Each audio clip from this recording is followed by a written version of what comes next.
Withen by Martin Bedford, 2014. Everyone filed out of the chapel to gather by the reeds, which were arranged in front of the stand bearing Dad's name, sharp in the air with their scent. We stood in the September sunshine, too warm in our formal clothes. People said what a lovely service it had been. My sister-in-law, Tanya, told me how much she'd liked my speech. You did Don proud. The note cards were still in my fist, bent into a tube and damp with sweat. I thanked her, slipped the cards into the pocket of my suit jacket. Susie caught my eye through the crowd of mourners and mouthed, "You okay?" I nodded. She was with Mam, stooping to retrieve the cellophane-wrapped messages and reading them out to her, the dutiful daughter-in-law. Not that my mother would have had more than the vaguest idea who Susie was. Rich nudged me my elbow. "What the fuck's he doing here?" he said under his breath. I looked where he was looking. A figure stood at the top of the steps that climbed a grass embankment above the chapel. The thick brows, the great dome of his head, Uncle Peter. 30 years older than the last time I'd set eyes on him, but unmistakable. It should have fallen to me to take charge of the situation. But ever since the two of us were big enough to fight, the age difference between me and Rich had seemed notional. I was the kid brother. I just happened to have been born first. That's how it had been when I was a boy. I felt no different now, age 53. "We just pretend we haven't seen him," Rich said, as if I'd suggested exactly that. Tanya must have cottoned on that something was wrong. "Who is it?" "Dad's brother," I told her. She hadn't met Uncle Peter, but it was clear she knew all about him. She laid her hand on my brother's sleeve. "Don't make a scene, Rich. Not today, not here." Richard freed his arm and, before we could stop him, made his way over to the steps. 1984. When the footage came on, Chinese subtitles scrolling down one side of the screen, I didn't realise what I was watching at first. Becca sat beside me on the bed. We were drinking beer and swapping stories from our day, half an eye on the news. The TV was parked on a chest of drawers across the room in an 8th floor bedsit of a 17-story block in Tsim Sha Tsui, huddled among the high rises of Kowloon. The violence played out through a fuzz of interference. Missiles arcing down on the police lines. Close-up of a cop, blood staining his blonde sideburn bright red. Long-haired guy in a t-shirt and jeans aiming a kung fu kick.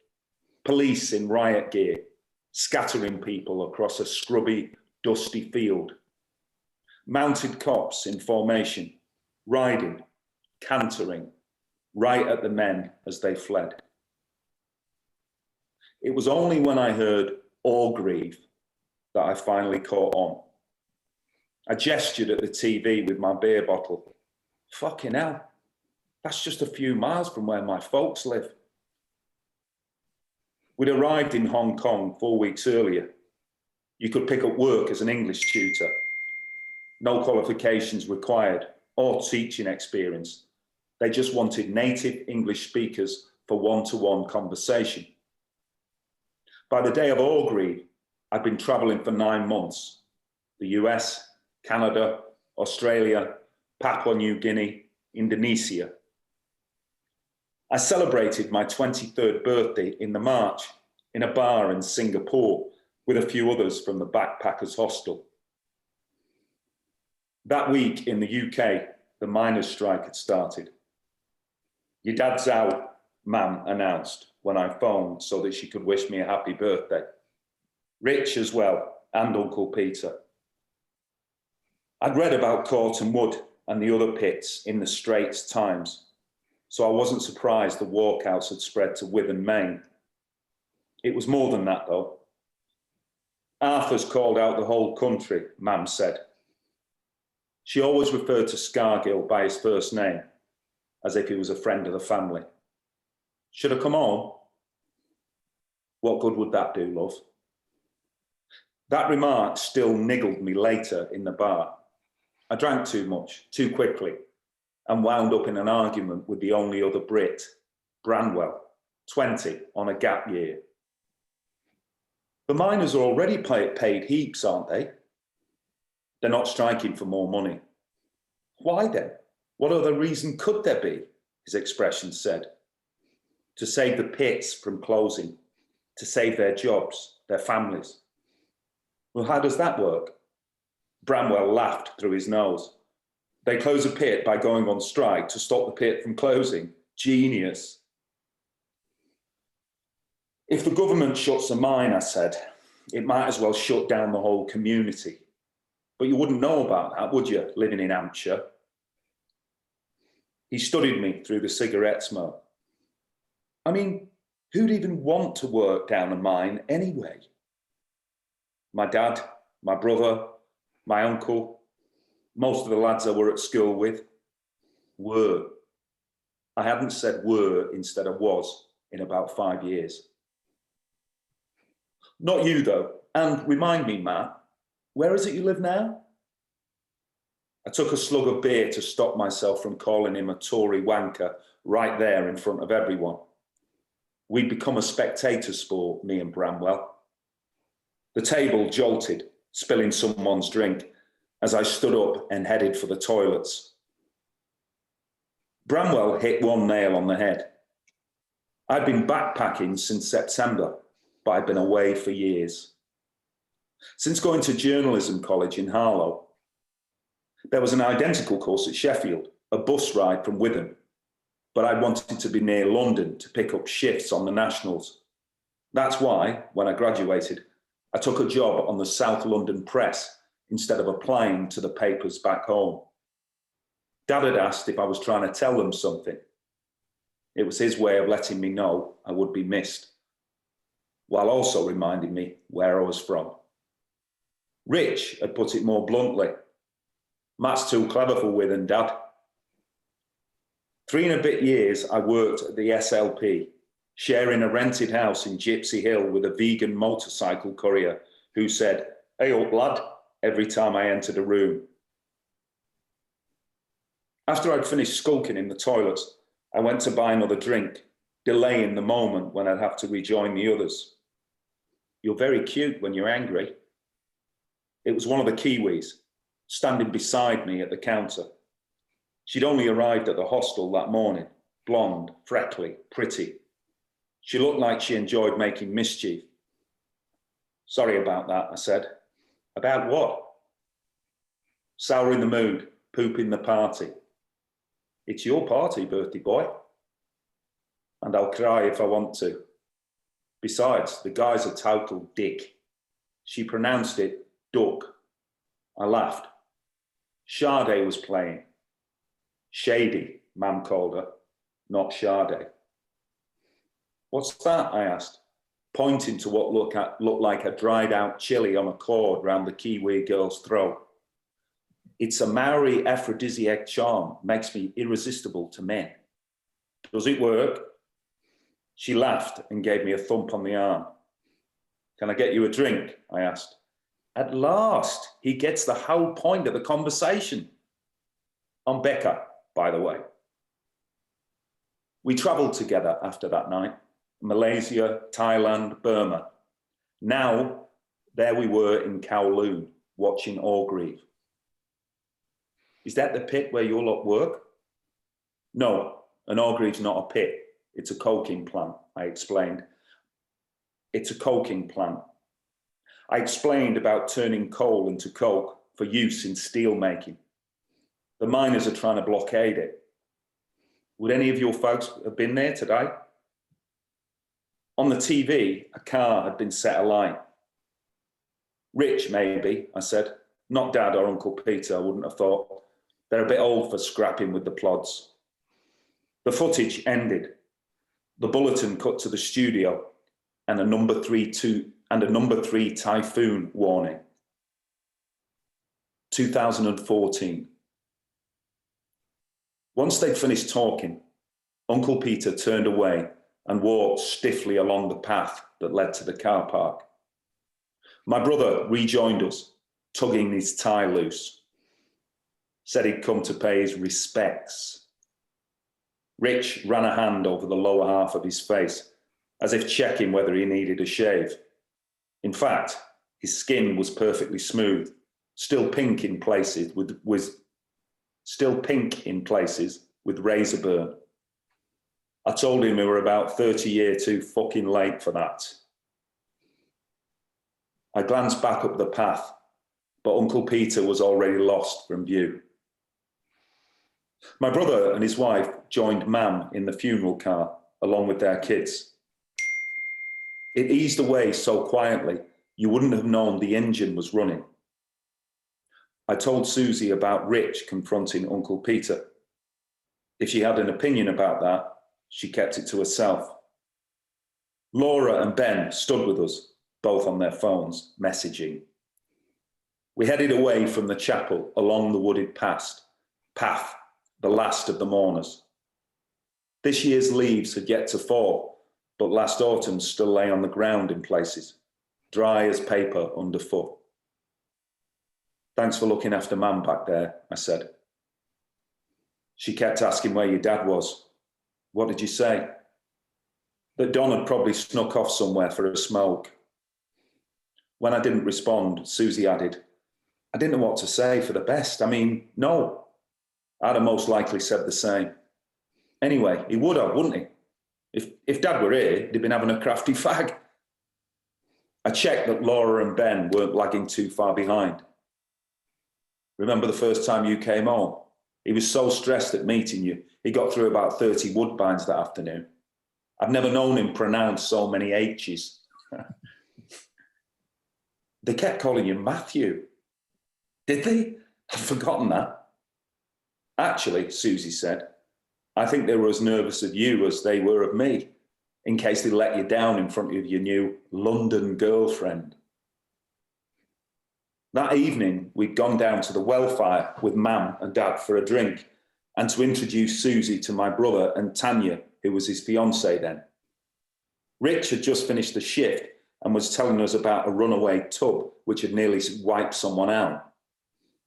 The work must be so dangerous, Susie said. I can't imagine how you guys do it. There was a pause. I saw Rich and Dad exchange glances.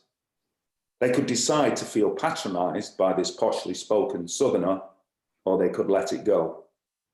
I cut in. Tell Susie about your accident, Dad. Dad looked at me. He saw right away what I was doing. He wasn't one for talking all that much since he developed his stammer, but he told her the story. Told it the way he always used to, for people hearing it for the first time, punctuated with sips from his pint. This were a few years ago, he began. I were cutting with my mate, Ralph, when there were this almighty great crack. Didn't have time to dive out of the way or out. Buried up to me chest like. It were right quiet at first and my lamp had gone out, so it was pitch black. Then I heard Danny Rudge go, No, Ralph, Don's gone. Well, I thought they were just going to leave me there. So I managed to get my hands free. There were these two wooden props holding most of the weight off me. And I'm banging about and shouting, I'm all right, I'm all right. And then Ralph and Danny come scrambling over this great slurry heap and started pulling me out. Were you hurt? Susie asked. She'd been hanging on every word. Me legs were stuck, see? He fell quiet, staring at his beer. Tell her, Dad, Rich said. I loved him for saying that, for playing along. Dad shook his head, blinked away the moistness in his eyes. You tell her, son. Rich pointed at Dad's legs. He lost them both, he told Susie. Silence around the table. My God, I had no idea, Susie said, her own eyes welling up. You lost both your legs? She asked Dad. After a moment, he said, no, not me legs, no, me boots. Your boots? Aye, brand new they were. I paid a flaming fortune for them boots. We all fell about laughing. When Susie called us a bunch of bastards, we laughed harder still, and she was laughing loudest of all. We emerged from the shade of the trees into the car park, bright as an overexposed photograph. Susie aimed the fob at our VW and popped the locks. It was only as I shrugged off my suit jacket and opened the front passenger door that I spotted him, sitting on a bench in the small water garden below the parking area. From the back, it might have been my dad. A plume of cigarette smoke feathered in the air above his bald head. I remembered my uncle as broad, stocky, barrel-chested, like one of the wrestlers on World of Sport, Mick McManus, although Rich reckoned he looked more like the baddie in Thunderbirds. We used to pretend to hypnotise each other behind his back whenever he, Aunt Sylvia and our cousins came round. Sitting there, smoking, he appeared stooped and round-shouldered, shrunken. 1984. On the way back from the International Telephone Exchange, I spotted one of the Coal Not Dole stickers on the subway. Rich had sent several sheets of them, and Becca and I stuck them wherever we could. I've no idea what the local people made of them. The few of my students who knew of the strike were bemused by what they'd seen on TV. Why police not have water guns? One asked me, Leon. All of our students chose anglicised names for themselves, in addition to their Chinese ones, Cindy, Peggy, Irene, Flora, Charles, Marvin, Mercedes in one case. Cannon, I corrected Liam. Water cannon. Yes, water cans and crying gas and rubber bullet. Why England police not have? He sounded puzzled, but also indignant, as if some natural law had been breached. Kowloon side, Becca was waiting for me in the cafe in the basement of our building, sitting at one of the formica top tables, a fat teapot and 2 small cups set out. Steam rose off her tea. When she saw me, she smiled and began pouring mine. The place was full. We were the only non-Chinese. I've ordered congee, she said, as I sat down opposite her. That okay? I would have preferred toast and eggs, but I said, yeah, that's good. Billy Joel was playing on the radio, Uptown Girl. The Hong Kong stations had run a continuous loop of his songs since we'd arrived, when they weren't playing Two Tribes. How's things at home? Her tone was bright. It was just a regular phone call, the weekly check-in with my folks, so she had no reason to suppose anything was wrong. Then, as she set the teapot back down, she must have taken a proper look at my face. Matt? I was so tremulous, I couldn't believe the cups didn't rattle as I placed my palms on the table. The sour fumes from the tea made my eyes water.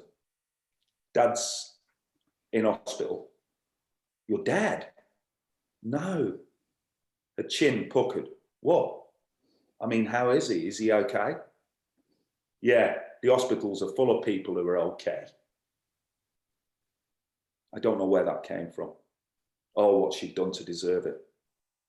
I waved a hand as if to erase the words, sorry.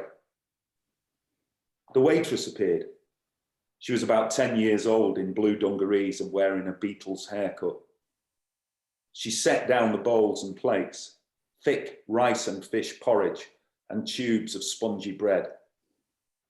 In our first week in Hong Kong, after months of Southeast Asian food, we ate McDonald's every day.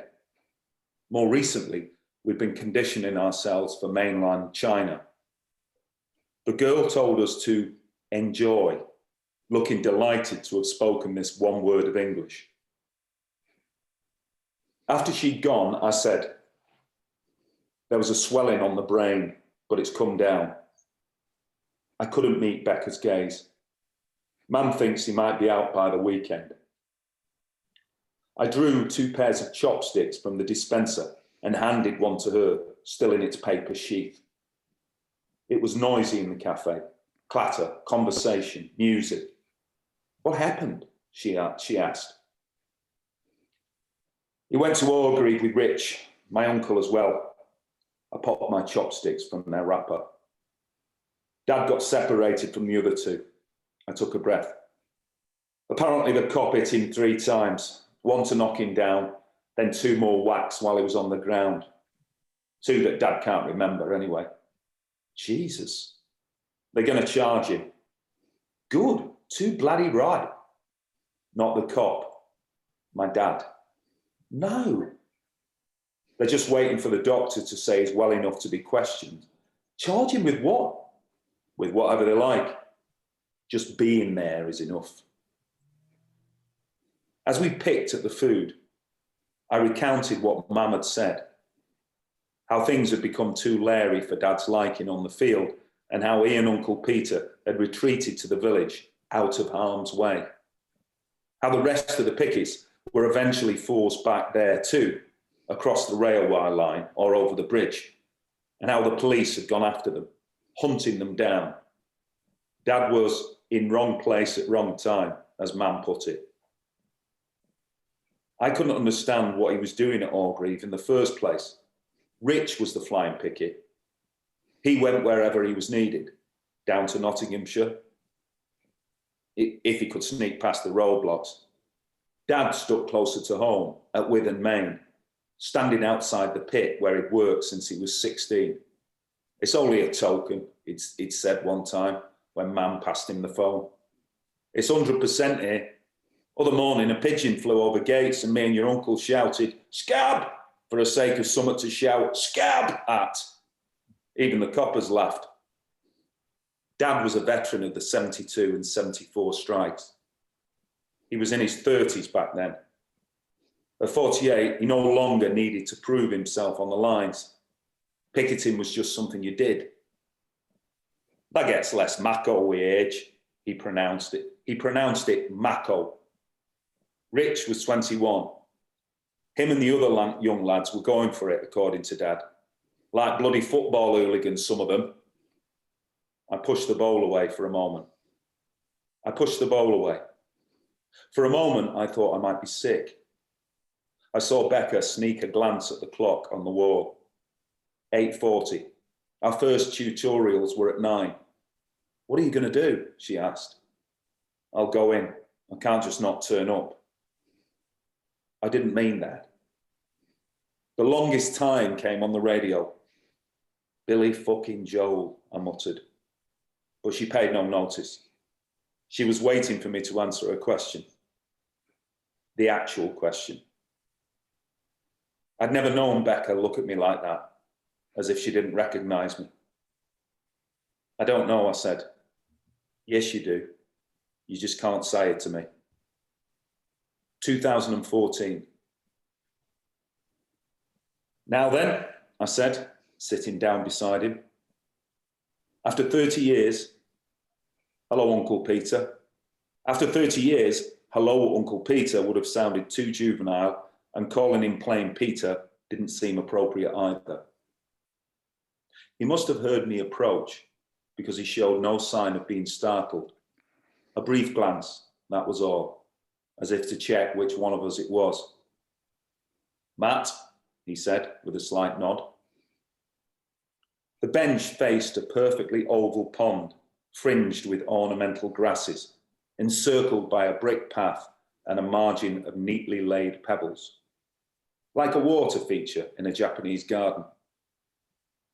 For a moment, I was put in mind of Becca, the faintest of blasts from the past.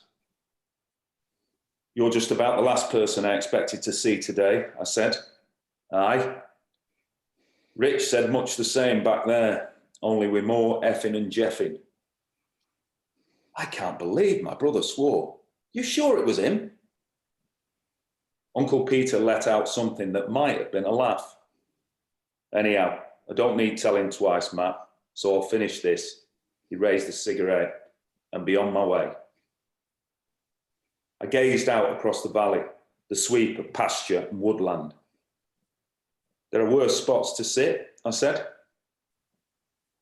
The last time we'd seen one another, he was several years younger than I am now, his face looming at the bedroom window of his darkened house. Below, in the garden, I stood with my brother. We'd already thrown 2 half bricks through the downstairs windows, but Rich insisted we stay so that our uncle saw who'd done it. I pointed to a sapling close to the pond, a plaque planted in the soil at its base, and the blue and white ribbons fluttering from the spindly trunk. "Wednesday fan, do you think?" Uncle Peter nodded. "Well, his suffering's over now." I couldn't help smiling. He'd always been the joker of the family. I can see their ground from my house," he added. "You're in Sheffield these days?" "Walkley Bank, aye." He paused. "You still follow Leeds?" "Not really. I watch them when they're playing in London, that's all." He took another draw on his cigarette. "Never knew how you could support that lot." "Broke Dad's heart, me being Leeds." Every other Saturday, we'd stand on the Lowfields terrace, arriving an hour before kick-off, so I could bag a place at the front of the middle tier. Dad would watch the game with his little radio pressed to his ear to find out how Rotherham were getting on. The radio, one of its successors anyway, held together by 2 rubber bands, was in the bedside cabinet at the hospital when Rich and I cleared out his personal effects. "When he was ill," I said, "even quite near the end, he always got me to read out the football stories from the paper if I was visiting." I would feed him too, spooning yogurt into his mouth or tinned peaches cut up small for him to swallow. I shaved him, trimmed his toenails. When Dad soiled himself, I washed him and replaced his incontinence pad. I didn't tell Uncle Peter any of this. "Cancer, Warwick?" he asked. "Leukemia. It were bowel we ran. Aunt Sylvia died 2 years ago." We'd reached this point where people died, family, and we didn't know, or even know where they lived, or anything about their lives anymore. "How did you hear about Dad?" "I still get advertisers sent over. Saw it in funeral notices." Uncle Peter had finished his cigarette. He pinched the tip between his thumb and middle finger, as Dad used to, and slipped the stub in his jacket pocket. "I weren't going to come," he said, but he let the sentence trail off with a shrug. "I finished it for him." "He was your brother?" "Aye, he was. When all's said and done, we were brothers." He stood up with difficulty, one hand holding the back of the bench for support. "New hip," he explained. Looking in the direction of the car park, he asked, "That your missus?" I stood as well. "Yeah, Susie. Those are our kids in the back, Ben and Laura." Their faces were towards us, hologrammed by the sunlight on the glass. That night in the winter of 1984, Our uncle hadn't come downstairs. He'd remained at the bedroom window, motionless, watching us, watching him, until Rich and I turned away, let ourselves out of his garden, and headed off down the silent street. Will you come back, I said, to the wake? I don't think that's a good idea, do you? I'm asking you. I'd like you to be there. Uncle Peter turns towards me. You don't half have a look of him, you know. I was thinking the same about you. After a moment, he said, what about Rich, the old lags from the pit? He still held on to the bench, standing at an awkward angle, as if one leg was longer than the other. A sheen of sweat had formed in the greyish stubble above his top lip. What about your mother? It's Dad's funeral, I said, not theirs. 1984. It was Saturday before I could get a flight out of Hong Kong. Sunday when I stepped off the bus at Withen. Dad had been discharged the day before. He was lying in bed with the curtains shut when Mam took me up. The light gave him headaches, she explained. The room smelled of stale sweat and the lemon barley water which stood in a jug on the bedside table. Matt's here, love, but Dad was dozing. I set the dressing table stool beside the bed and watched him sleep while Mam went downstairs to make a brew. In the gloom, the gauze patch on his head might have been a scrap of paper that had blown in through the window and landed there. Dad looked as if he'd aged about 10 years in the 10 months since I'd last seen him. He woke before Mam reappeared, rolling his head to one side and blinking at me as if he suspected I might be a figment of his imagination. Hello, Dad. Ooh, what are you doing here? Nice to see you too. You should have stayed in Hong Kong. That whack on the head has made you less grumpy then. I told her you'd do this, Mam, he meant. Told her not to say out to you. Mam was in the doorway, carrying a tray of tea and biscuits. The logo on one of the mugs read, NUM, support the miners. Who's her? She said. The cat's mother? Dad pushed himself up into a sitting position while I repositioned the pillows at his back.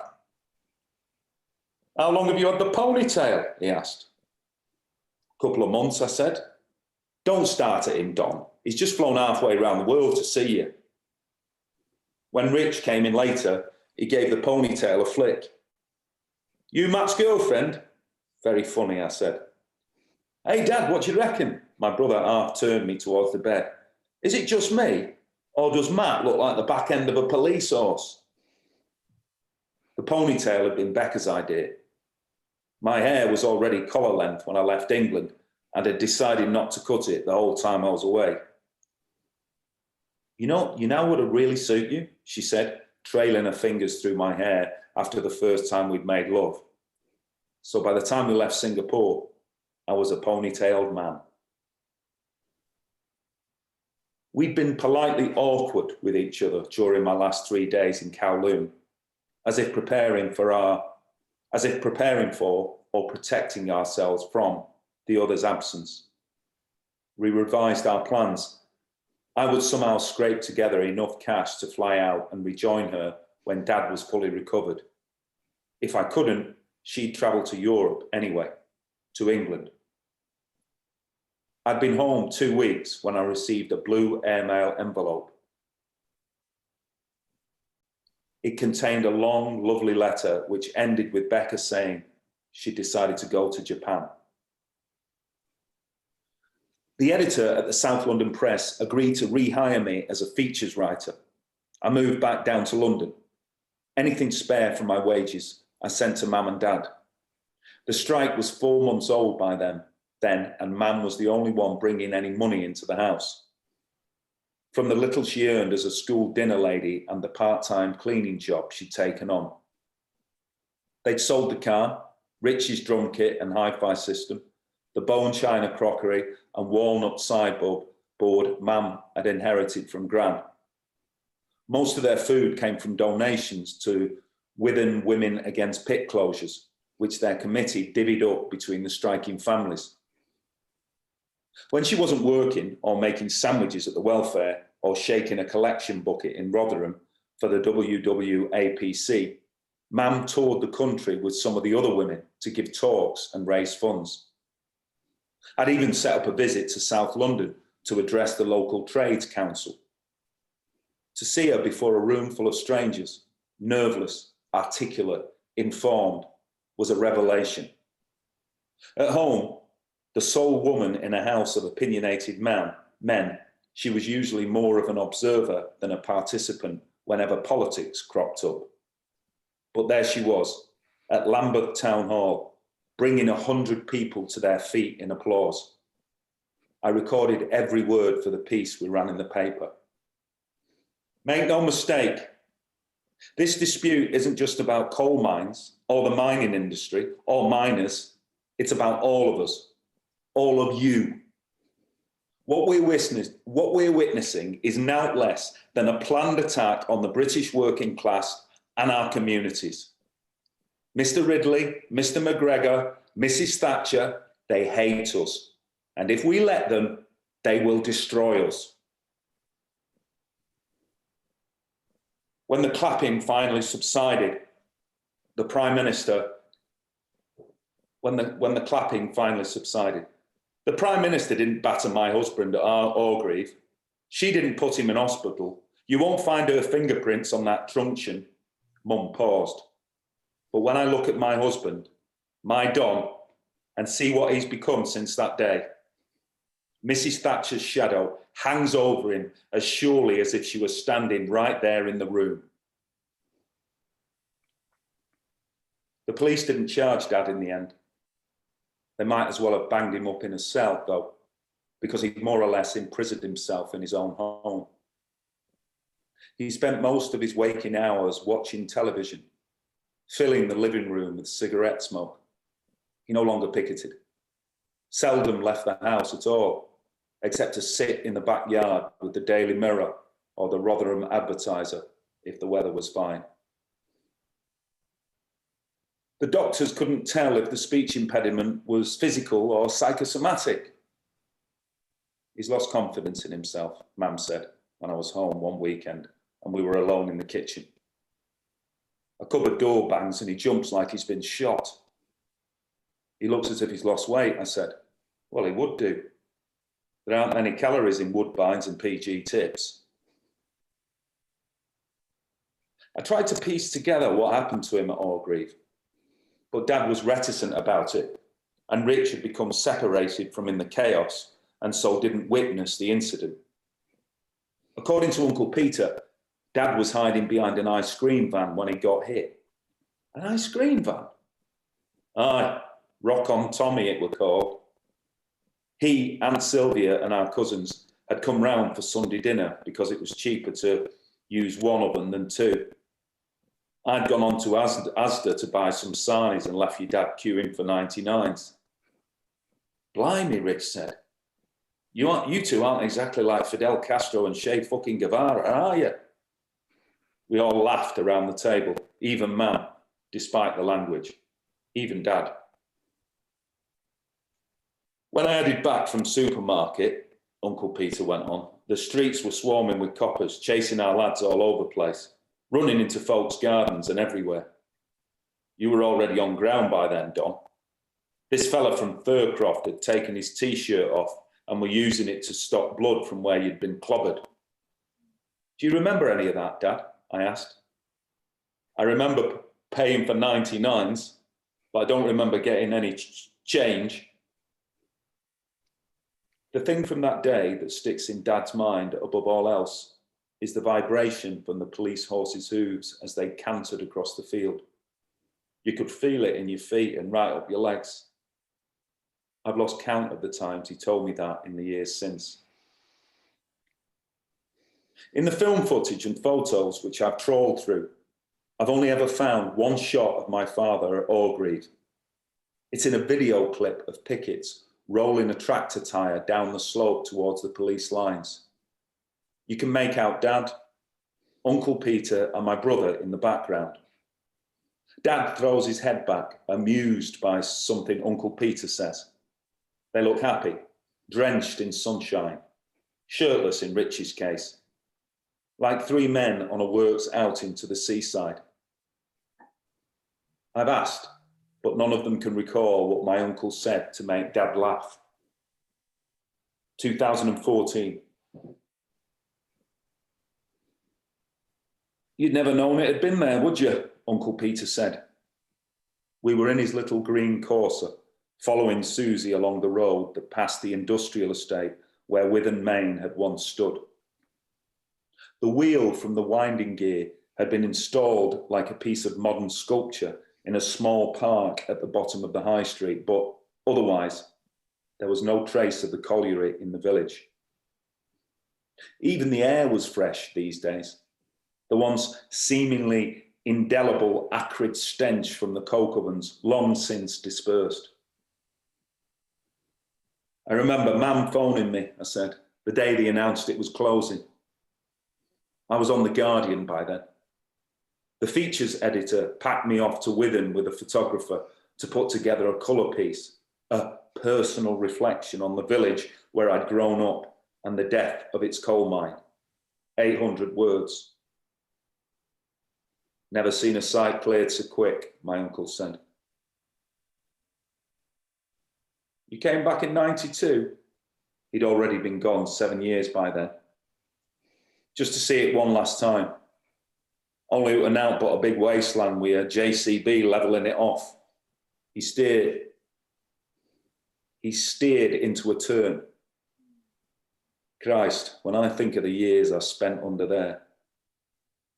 What did you do? I asked, after you left.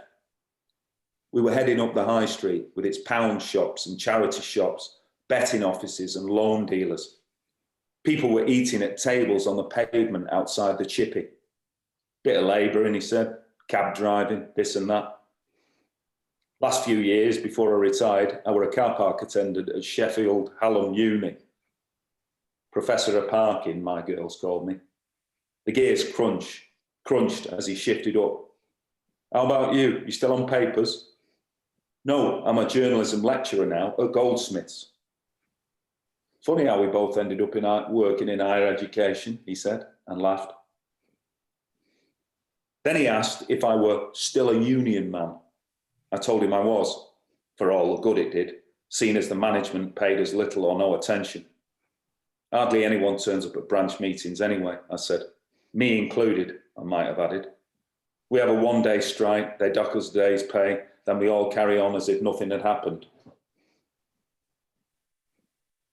Uncle Peter asked if Dad found work when the pit closed. Not then, I tell him. For the next 9 years, Dad was on benefits. Then, just as he hit retirement age, Asda took him on part-time, rounding up the trolleys, emptying the waste bins, tidying the delivery bay and recycling area, that sort of thing. It affected his pension, but he was glad to be doing something. It was apparent that Uncle Peter knew none of this. By the time we followed Susie into the restaurant car park, we'd gone quiet. His knuckles, misshapen by arthritis, were white where he gripped the steering wheel. Didn't this used to be the Kestrel? It changed hands about 10 years ago, I said. What is it, Chinese? Thai. They serve English food as well, though. They'd have to round here, keep the UKIP voters happy. We'd parked. I unclipped my seatbelt.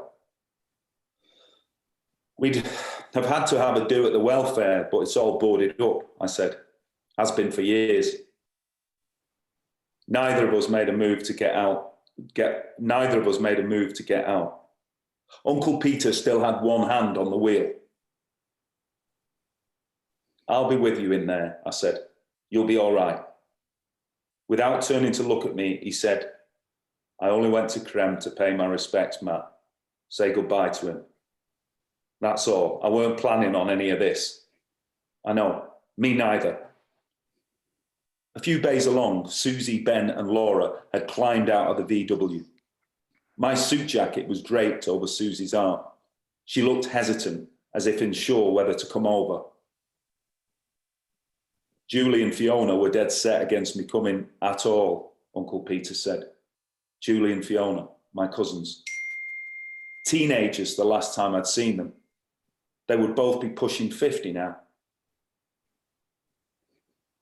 What you did that night, you and your brother, he trailed off, shook his head. The girls had never forgiven you for that. Sylvia never did either. That was us, not Dad. He knew you'd done it though. I nodded. Yeah. Aye. I thought so. After a pause, he asked, I don't suppose he ever mentioned me when he were near end? I considered lying, but just said, no, he didn't. It came out harder than I intended. Susie was at the passenger door.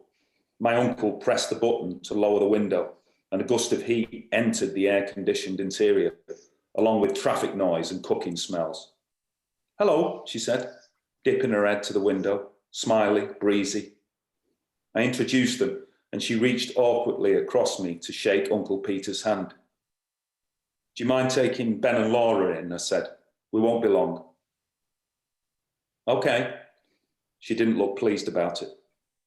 Nice lass, Uncle Peter said after she'd gone. Dad was always asking me if I knew how lucky I was. Don't blow it, he used to say. They won't find another one as good as Matt. They won't find another one as good, Matt.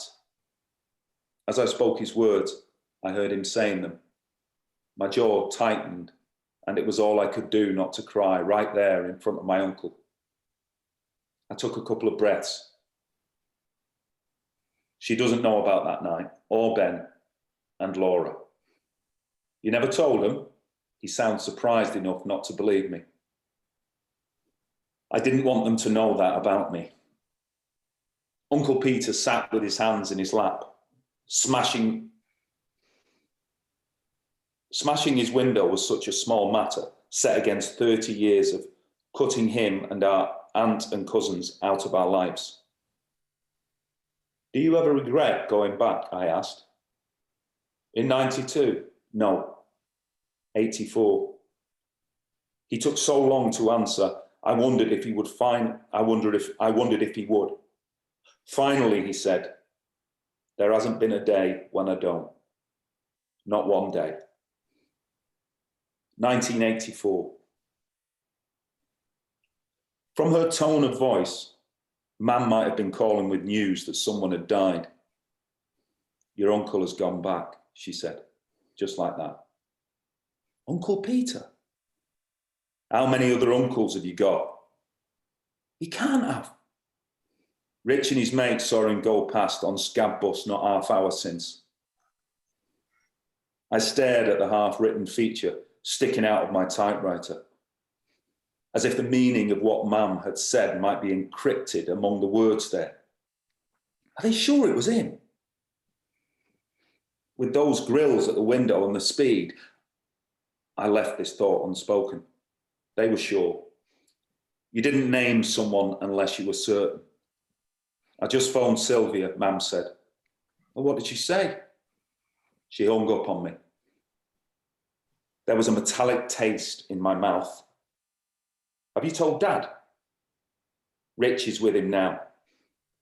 It was mid-December.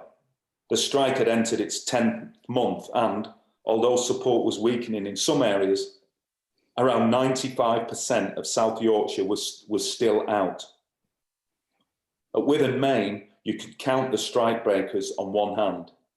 Each day, under police escort, the bus ran the gauntlet, trailing cries of scab, the meshed glass spattered with phlegm. As I set the phone in its cradle, I pictured Uncle Peter's face at one of those windows, the thick black brows drawn taut over eyes that stared dead ahead. He wouldn't so much as flick a glance at the pickets jostling with the cordons of police just a few feet from the side of the bus as it sped past. He wouldn't spot spot my brother spotting him, but he would know he was there. My uncle had stood side by side with the men, with Rich, with my dad. Now he was one of the scabs. How can he see his own brother beaten to ground? See him where he is now, Mam had said on the phone. How can he see that and go back to work? She blamed Aunt Sylvia. While most of the women in the village had united behind the strike, Sylvia had distanced herself from all of that. At that Sunday dinner, not long after I'd returned from Hong Kong, my aunt had criticised Scargill for not calling a ballot. There were a ballot at every pit, Rich said. We voted with us feet. A proper one, Aunt Sylvia said, a national one. And let those cunts in Nottingham vote to shut down our coalfield. Mam rapped the table. Richard Marron, don't you dare use that word in this house. What? Nottingham? My brother replied. Mam glowered at him, staring him down. We'd have got more support from other unions and from public. This was Uncle Peter. He shrugged. All I'm saying is we gave press and Tories chance to say strike's not valid, to make us out to be nowt but a bunch of yobbos. Arthur knows what he's doing, Mam said. Calling a strike in spring? Aunt Sylvia asked. After NCB had built up coal stocks? After you'd all worked overtime for months to build up stocks for them? The argument continued.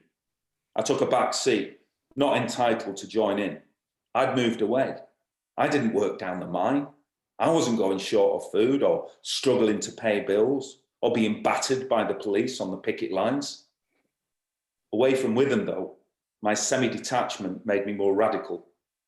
At work, whenever I entered the newsroom, the other journos would chant, Maggie, Maggie, Maggie, ow, ow, ow. Aged 23, I was elected Father of Chapel and proposed a motion at the next NUJ branch meeting that we should come out on strike in support of our comrades in the National Union of Mine Workers. The motion was defeated. Looking back, I can see that I was seeking to assuage my guilt, like a man who had escaped from a sinking ship. That I was seeking, albeit unconsciously, some kind of acceptance from my brother, from Mam and Dad, from myself, that I was still one of them, that I wasn't too clever for Withen. By the time I went home for Christmas, Uncle Peter had been back at work 2 weeks. Have you spoken to him? I asked Dad. Why would it do that? To ask why he's gone back. I know why. 'Cause they skint, he said. Mam said my uncle's and aunt's electricity and gas had been cut off, and my cousins were going to school in clothes and shoes they'd outgrown, and that the younger one, Fiona, had been diagnosed by the doctor as malnourished. Like no other family in Withen is in the same boat, she said, or rest of Yorkshire, or South Wales, or Durham, or Scotland. Peter's made his choice, or had it made for him by Sylvia. It was the worst of choices. We weren't a religious family, but it carried the weight of a commandment in our house and throughout the mining communities. Thou shalt not scab. On Christmas Eve, Rich and I went round to my uncle's house and did what we did. I'd like to blame it on the beer, but we weren't too drunk to know what we were up to. I'd like to say I tried to dissuade my brother, but I didn't. Once the village got wind of what we'd done to one of our own, it was open season on Uncle Peter. In the following weeks, other windows were smashed. Dog shit was pushed through the letterbox. The shed in the backyard was set alight. Scab and scum were daubed on the front door and on the chipboard panels he's fixed over the windows. If they ventured into the village, my uncle, aunt and cousins were sworn at, spat at. Julie and Fiona were frozen out at school, friendless. In the shops, no one would serve Aunt Sylvia. One evening, when he went to the end of the street to post a letter, Uncle Peter was set upon by 3 men and beaten so badly he spent nearly as long in hospital as Dad had done. I can't say whether my brother was responsible for some or any of these incidents. He always insisted that he wasn't. I said all I had to say when I stood in the garden after we'd done his windows. From that night on, they were dead to us. 2014. In the lobby of the Emerald Buddha sat a wooden Buddha painted green. A serene, slimline Siddhartha Gautama, not the fat, jolly version. He was in the lotus position, hands configured in a symbolic gesture that I might once have been able to interpret. I ushered my uncle into the bar area, expecting a scene from a Western, where a crowded saloon falls silent. But there were a few turned heads, that was all. I couldn't immediately spot my brother. Beer? I asked Uncle Peter. Not when I'm driving. It spills going round bends, I said, supplying the punchline to one of his gags.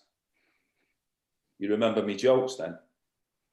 They're all in the British Museum now. He gave a wheezy laugh. We were passing through the throng. Uncle Peter struggling due to his hip. I muttered excuse me and thanks as people made way for us. I'll come to the bar with you, he said, sticking close to me. It's all right, I pointed. Susie and Artu are over there. As I steered him in their direction, we came upon Mam, sitting with a neighbour from the sheltered housing.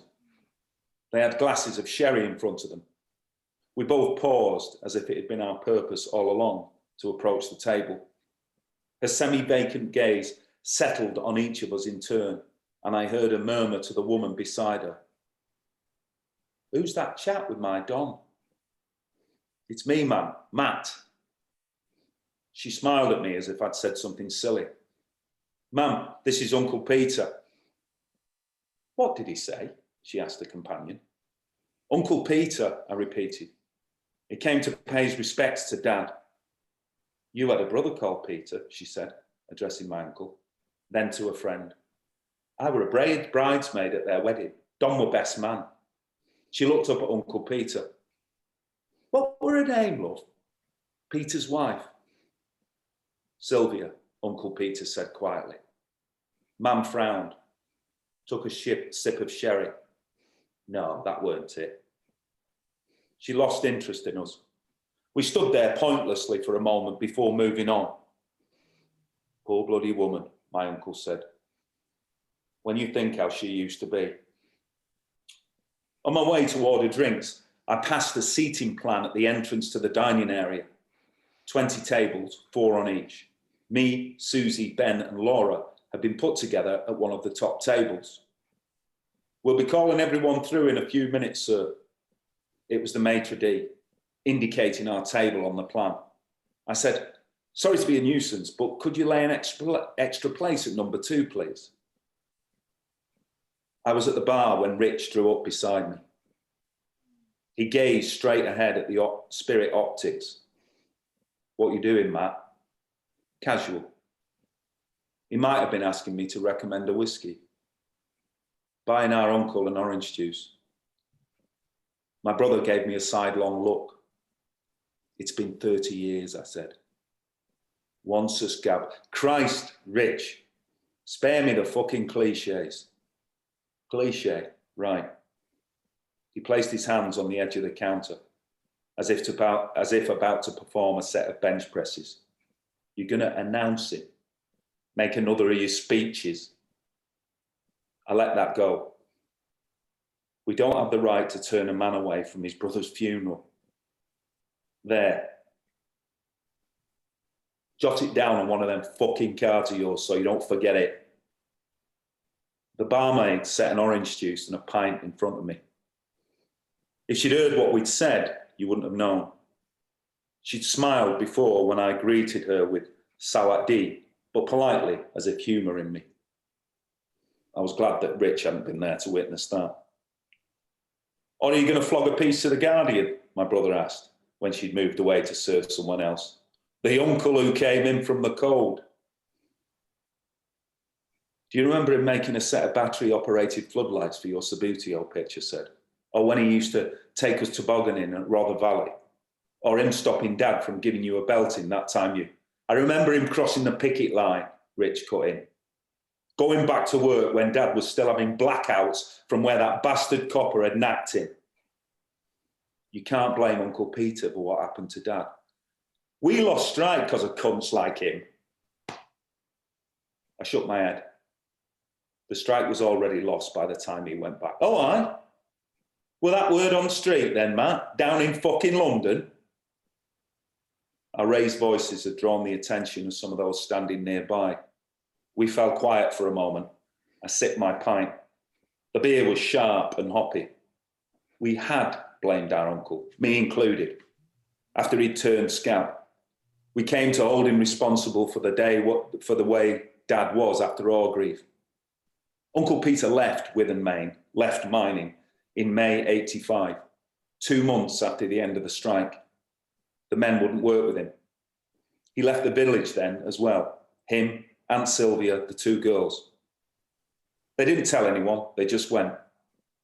Dad, meanwhile, stayed on at the colliery until it closed, but he wasn't able to do the same work as before. They took him off the face and put him above ground, onto the screens, sifting waste material from the coal that other men had mined. It was a job usually allocated to lads or old-timers or miners with disabilities. If he'd lost confidence after his head injury, the switch to unskilled work brought him lower still. None of it was Uncle Peter's fault, but we made a correlation between our father's decline and our uncle's absence, his betrayal. Dad never admitted as much, but with the loss of his brother, he'd lost a vital piece of himself. What do you think Dad would have made of this place? I asked. Rich frowned as if taking a moment to adjust to the change of subject. They used to come here for Sunday lunch sometimes, him and Mam. Seriously. I took in the black and gold decor, the diffused lighting, the low-slung furniture, the wall prints of seated, standing and reclining Buddhas. Bangkok meets IKEA. They do a proper carvery, Rich said. Special rate for OAPs. Dad was always one for a carvery. Pile it high and shovel it down. Rich didn't have anything to say to that. We lapsed into another, briefer silence. I'm going to take his drink over, I said finally. Leave it where it is, my brother said, and take him back to his car. No, Rich, I'm not doing that. We were 8 and 10, kicking a ball in the back lane, 12 and 14 in the school playground. We were 21 and 23 in Uncle Peter's garden on Christmas Eve, 1984. Rich stared at the glass of orange juice, as if debating whether to send it crashing to the floor. But his hands remained braced against the bar. His shoulders relaxed. Looking at me square in the face, he said, Dad wouldn't have wanted him here. Probably not, no.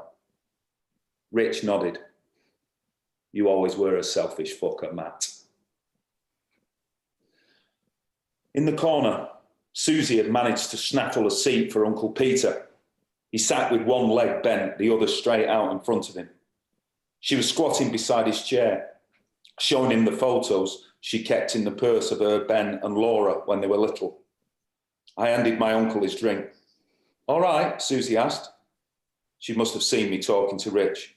Yeah, I said. Everything's sorted. 18th of June, 1984. I can only piece this together from the fragments I've been told and from my imagination. They leave Withen after first light in Uncle Peter's brown Allegro, the one with the boot that won't shut when it's open and won't open when it's shut. My uncle drives. Dad sits in the front passenger seat. My brother is in the back. Rich had joined the picket at the coking plant several times in the preceding weeks, but this is the first time for Dad and Uncle Peter. They're in a convoy streaming out of the village. A glorious day is forecast, but the sun has yet to dissolve the slicks of mist in the fields. The men's breath steams up the windows and my uncle steers one-handed as he wipes the windscreen with a grubby yellow chamois. Dad will be craving a cigarette, but smoking isn't allowed in the car, by order of Aunt Sylvia. Rich rubs his palms on his thighs, the way he does when he's nervous. Dad hums under his breath, Tom Jones, the green, green grass of home. He doesn't realise he's doing it. Half a world away in Kowloon, it's lunchtime. Becca and I are grabbing a bite to eat between tutorials. I doubt I'll be giving my dad, my brother, my uncle, a moment's thought. Let's have some music, Uncle Peter says, turning on the radio. Over whichever song he's playing, he asks us if they brought packed lunches. Snap, he calls it. And Dad snorts and says, "What is this, Pete? A fucking school trip?" They all laugh. "Hey, Richard," my uncle glances in the rearview mirror. "Nice perm, by the way." "It's not a perm," my brother says. "I thought it was Kevin Keegan in the back for a minute there. It's not a fucking perm." Looks like one from where I'm sat. Rich doesn't say anything, just scowls out of the car window. "Well, I reckon it suits him," Dad says. "All he needs is a spandex suit and he could enter Eurovision." "It's not a perm, all right," Rich says. "It's a fucking demi-wave." There's a brief pause. Then all three of them are laughing like it's the funniest thing they've ever heard. They're still laughing when the news comes on. Uncle Peter shushes the other two. The newsreader refers to the strike, entering the 16th week. Perhaps in relation to this item, or a different one, the Prime Minister's husky, carefully modulated tones issue from the speaker. Rich leans forward between the front seats, intending to turn off the radio, but my uncle has beaten him to it. Thatcher falls abruptly silent. That fucking woman. This will be Dad. He can't hear her voice or see her face without calling her that fucking woman, or that woman, if Mum's around. I picture him glaring at the dial as if the radio is responsible for Thatcher, or as if Thatcher herself is hidden behind the black plastic fascia and might start speaking again.